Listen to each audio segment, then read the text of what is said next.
Кутман арыбаңыздар, туугандар, катталуучулар, кандайсыздар, жакшы турасыздарбы? Ассаламу алейкум, Илим байке, кандайсыз? Жакшы. Байке, вы недавно были в Беларуси. Можете рассказать, как там живется людям? Так как там демократии нету, но все же все хвалят эту страну или на самом деле развитая страна. Я вытащил этот вопрос, потому что это очень хороший вопрос, потому что в силу некоторых обстоятельств я там иногда бываю. Не к Курманбеку Салиевичу, как многие пишут у меня в социальных сетях, некоторые думают, что я туда еду встречаться с Курманбеком Салиевичем. С Курманбеком Салиевичем я не встречался. Когда-то я с этим человеком работал, у меня к нему уважительное отношение, я всегда его называю Курманбек Салиевич, в силу очень многих обстоятельств.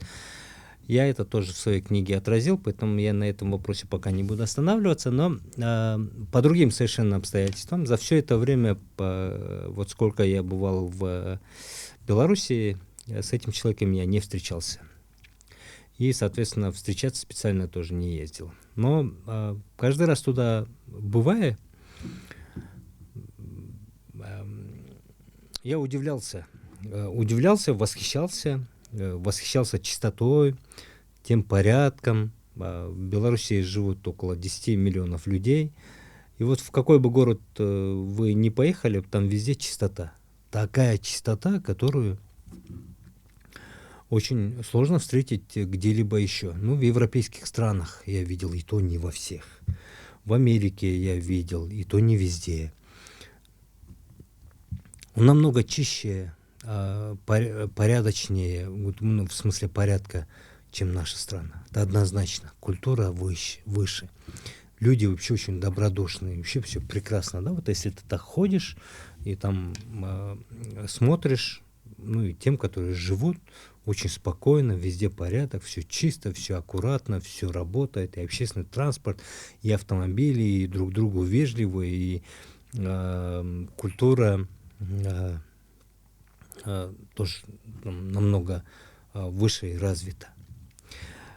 Я сам вообще себя я считаю либеральным человеком, тем человеком, который ценит демократическую форму управления, потому что я считаю, что именно при демократии возможно соблюдение максимального количества права максимального количества людей, большого количества. Я считаю, что демократия, конечно, со своими недостатками, со всеми проблемами, на сегодняшний день она самая лучшая для того, чтобы большинство людей там жили хорошо.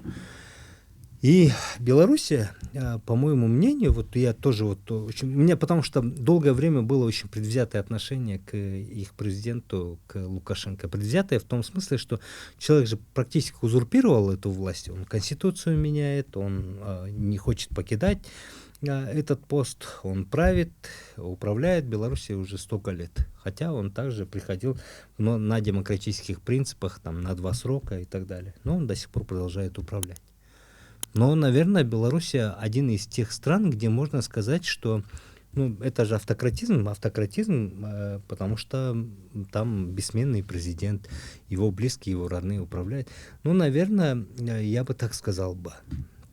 Белоруссия, наверное, один из тех редких примеров, когда, в принципе, положительных моментов, положительных сторон автократии, где так, в кавычках, демократия есть, на самом деле его нет, но при этом максимально люди, в принципе, живут в очень хороших условиях. Действительно, в хороших условиях живут.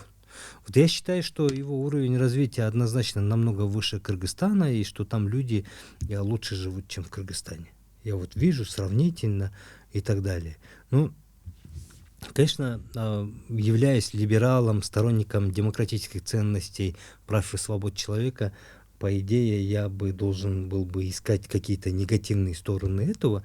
Но кроме того, что там управляет один человек бессменно и подделывает под себя конституцию и законы уже много лет для того, чтобы остаться в власти, я таких прям явно выраженных минусов, где люди бы страдали и людям было бы вот плохо, ну, я как бы так не вижу. Да, там очень многие люди, репрессии были после последних вот этих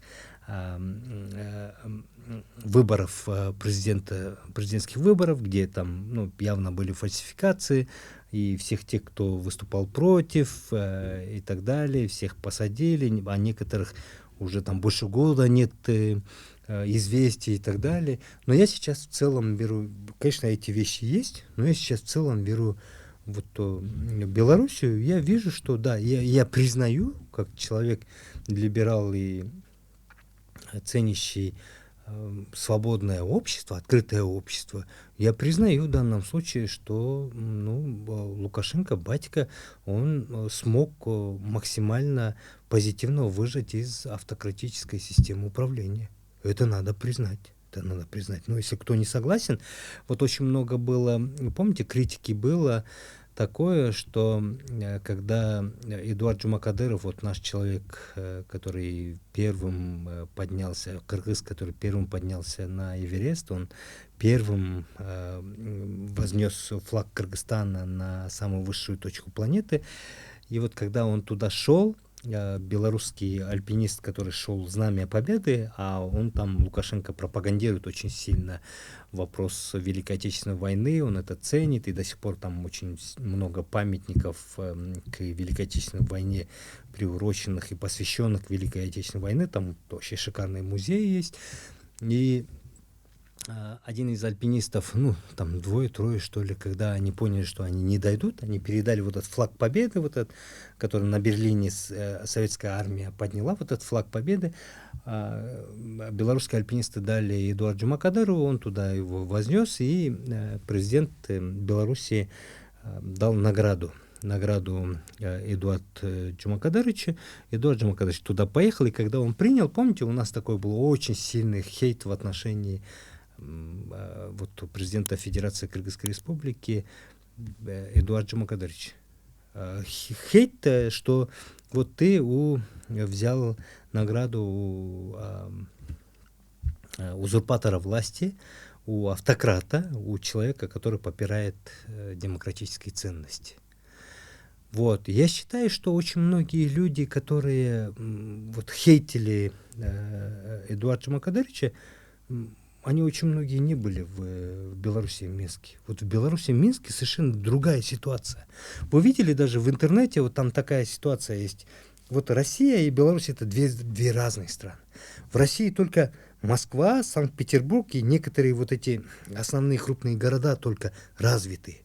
Я просто машину гонял с Литвы, с Германии, и вот часто бывал в регионах, вот через регионы российские деревни проезжаешь. Ну, там просто страшные деревни. Ну, в смысле, вообще просто дырищая. Там таких страшных деревень нету даже в нашей стране. В нашей стране, слава богу, ну, деревни даже самые отдаленные, ну, такие относительно более-менее. Ну, я бы сказал, раз 5 хуже, раз 10 хуже деревни есть в России. Но в Беларуси нет. Деревни такие очень чистые и аккуратные. Вы видели даже в интернете ролики есть, часто показывают, вы можете даже забить. Там вот так дорога России заканчивается, он доходит до границы, вся в ямах, вся просто как после бомбежки дорога, доходит до границы Минска, оттуда начинается такая же проселочная дорога Беларуси. И там дорога классная. Хотя 10 миллионов человек живут. Я хочу в этом ответе еще захватить, вот некоторые еще задавали вопрос по поводу атомной энергии. Вот в последнее время же вопрос этот возникает, вот типа у нас вот собираются в будущем строить атомную энергию, вообще как к этому относиться и так далее, и так далее. Я вообще позитивно отношусь к тому, чтобы атомная электростанция у нас была. Да, есть опасность того, что она может там в случае аварии пострадать очень многие люди. Но, знаете, вот атомная электростанция есть в Беларуси. В Беларуси сегодня с электричеством вообще нет проблемы. В Беларуси 90% домов отапливаются электричеством. У них не бывает верных отключений, у них нет понятия нехватки электроэнергии. У них есть своя атомная электростанция, которая вырабатывает электроэнергию и которая хватает на всю Беларусь вот так с лихвой. Они покупают очень малое количество газа из России. И у них вот так электроэнергии, куча. Это обеспечивает одна атомная электростанция. Ну и, соответственно, там порядок. Они очень законопослушные граждане, очень такие европеизированные по сравнению с Россией, такой более близкая к Европе граждане. Культура у них такая. Поэтому вот, допустим, просто лишь на основании того, что вот Лукашенко узурпатор и он попирает ценности свободы, я бы не стал бы прям слишком хаять его, потому что, ну, я бы сказал бы, что, наверное, Белоруссия, наверное, живет, белорусский гражданин живет, наверное, лучше все-таки, чем многие демократические страны, я бы так сказал бы. Конечно, ему далеко до Европы, до Америки, до развитых стран далеко, но сравнительно вот такая ситуация. Поэтому, если, допустим, когда говорит, мы же часто те либералы, те демократы, а я, по сути, демократ, которые не любят и автократизм, и авторитарные страны. И если бы меня спросили бы, а ты, ну, не все же авторитарные страны плохие, а вот есть авторитарная страна, которая, в принципе, более-менее вот такая хорошая, ну, я бы, наверное, назвал бы Беларусь. Вот такой мой ответ. Я вам советую туда вот съездить, посмотреть. Ну, прекрасная страна, прекрасные люди, вообще классно там. Нужно съездить, посмотреть. Ну, чистота просто, заглядение, там везде чисто. Это чего не отнять, так вот этого у батьки не отнять. Успехов вам.